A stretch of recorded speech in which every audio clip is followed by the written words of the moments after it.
Selamat pagi sahabat kompas.com, selamat hari Selasa. Gimana kabarnya kalian hari ini? Semoga kalian tetap semangat untuk menjalani hari ini ya.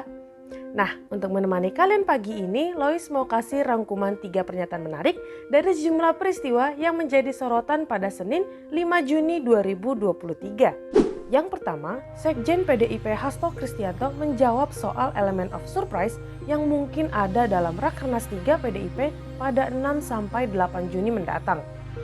Hal ini disampaikan Hasto saat mengadakan konferensi pers di kantor DPP PDIP Jakarta Pusat terkait Rakernas 3 PDIP Senin 5 Juni 2023. Namun, perihal sosok bakal calon wakil presiden untuk Ganjar Pranowo, Hasto menjawab hal itu dengan masih ada waktu. Berikut pernyataan selengkapnya.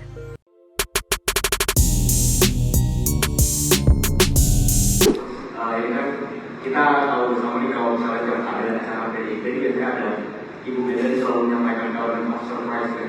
Nah, di Rakernas kali ini apakah akan ada juga Ibu Mega menyampaikan element of surprise yang kalau tahun lalu kan element of surprise adalah tidak ada surprise ya Mas.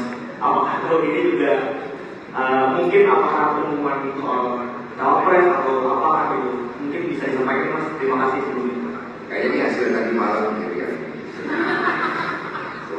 Imajinasi tentang jadi masih ada sisa-sisa.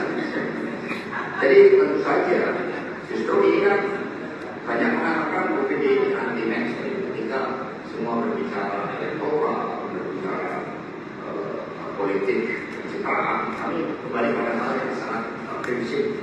Bagaimana sejatinya ketika Bung Karno menyampaikan falsafah Pancasila bahwa dalam Indonesia merdeka itu seharusnya tidak boleh ada kemiskinan. Itu juga merupakan bagian yang sangat penting. Ketika Ibu Mega ketika menginstruksikan kepada saya ketika laporan kepada beliau, saya maunya temanya fakir miskin dan anak-anak dibiarkan. Beliau menyebutnya sambil terharu.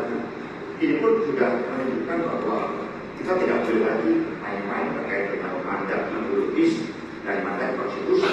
Ketika sidang DPR membahas pasal 34 ayat 1 itu muncul perdebatan kenapa di negara yang seharusnya memang berpihak kepada yang miskin kita memasukkan fakir miskin dan masyarakat yang rendah, tetapi di situ justru sangat jernih Profesor Supomo memberikan suatu penjelasan yang sangat komprehensif bahwa justru itulah yang membuat konstitusi kita itu berbeda dari konstitusi negara manapun dan menunjukkan bahwa demokrasi yang kita bangun bukan hanya demokrasi politik, tapi juga demokrasi ekonomi yang keadilan sosial. Inilah yang dipercepat oleh PDI Perjuangan bersama dengan Pak Ganjar Pranowo ke depan, karena Pak Jokowi telah meletakkan suatu dasar-dasar yang sangat baik melalui pembangunan monetografi. Bahkan Pak Jokowi saya mengatakan saya akan cawe-cawe agar bonus demografi ini tidak kita sia-siakan jika terjadi loncatan kemajuan.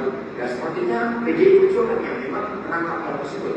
Mana yang lain membela ketika Pak Jokowi dikritik terkait dengan cawe-cawe? Kami mengatakan pada hal-hal yang positif karena kami percaya pada kenegarawanan dari Presiden Jokowi di dalam membangun kemajuan Indonesia. Jadi nanti ada juga elemen of surprise. Tapi bagaimana terkait dengan cawapresnya? Ya masih ada waktu. Masih ada waktu yang kita ambil kan spirit dari kelahiran Bung Karno ini yang harus juga dijabarkan di dalam visi-visi dan agenda strategis ke depan. Mas Arief tadi mengatakan kami juga melakukan studi secara ilmiah dengan negara-negara lain, Jerman, Jepang, Korea Selatan, Tiongkok. Ada tim yang secara khusus dibentuk hanya tanpa perlu SPJ ke negara-negara tersebut. Kita bisa mengakses berbagai informasi yang ada.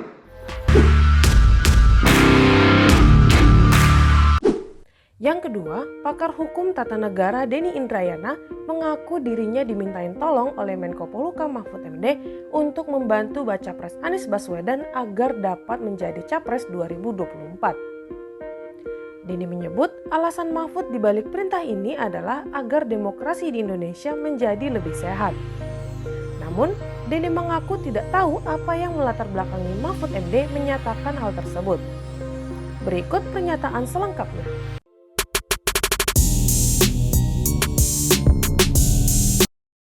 yakinkah seorang Denny Indrayana bahwa nanti tetap akan 3 paslon dengan Anies Baswedan juga? Itu saya nggak tahu kalau itu udah pertanyaan politik. Tapi Pak Mahfud pada saat terakhir bertemu dengan saya itu minta tolong dan bahasa beliau memerintahkan. Jadi saya terakhir ketemu, saya kan kalau pulang ada waktu saya WA Pak Mahfud. Pak Mahfud saya di Jakarta, ketemuan dong kita diskusi. Pak Mahfud kemudian memberi waktu, biasanya ya Mas nanti malam ya ke rumah dinas beliau. Pas mau pulang juga begitu. Jadi pertemuan terakhir saya dengan beliau itu salah satu pesan Pak Mahfud itu semacam ini, Mas Denny, tolong bantu Anies Baswedan untuk jadi calon presiden supaya demokrasi kita lebih sehat. Saya bilang, oh ini ada apa ini? Oh, ada pesan itu, Prof. Iya. Ada pesan begitu, ada pesan supaya kemudian ini ada upaya-upaya yang harus sama-sama kita jaga, bahasa saya.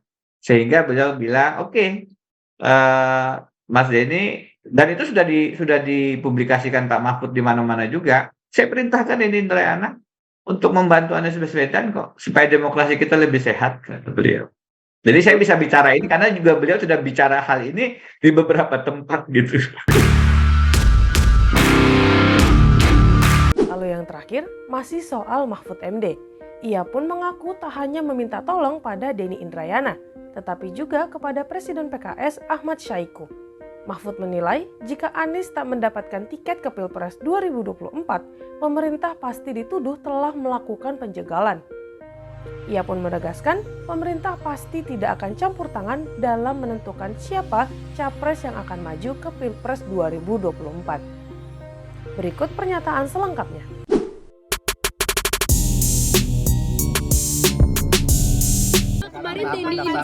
Kemarin Denny Indrayana mengaku bahwa Bapak minta dirinya untuk membantu Anies jadi capres, bagaimana Pak? Bukan hanya Denny yang saya minta, Ketua PKS, Ketua Umum PKS juga saya minta tolong Anies dijaga agar tetap mendapat tiket. Nanti yang dituduh kalau tidak dapat tiket pemerintah, karena nuduhnya pemerintah terus mengganjal Anies. Saya pesan ke Denny, tolong itu dijaga, jangan sampai dari internalnya nanti yang gagal kan gitu. Kalau pemerintah tidak akan ikut-ikut. Saya sampaikan juga itu kepada Ketua Umum PKS, Pak Saifu, ketika datang ke rumah saya, menjajaki bagaimana kalau Bapak menjadi cawapresnya Anies. Saya bilang jangan saya, nanti malah pecah. Anies kalau nanti koalisinya tidak setuju, malah Aniesnya nanti tidak dapat tiket. Kalau partainya satu keluar, sama pesan saya kepada Denny. Nah, saya akan jaga pemilunya, saya bilang agar pemilu terselenggara, itu aja.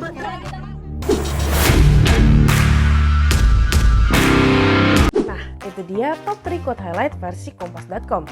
Don't forget to like, subscribe, dan nyalakan lonceng notifikasinya ya. Saksikan informasi menarik lainnya hanya di kompas.com.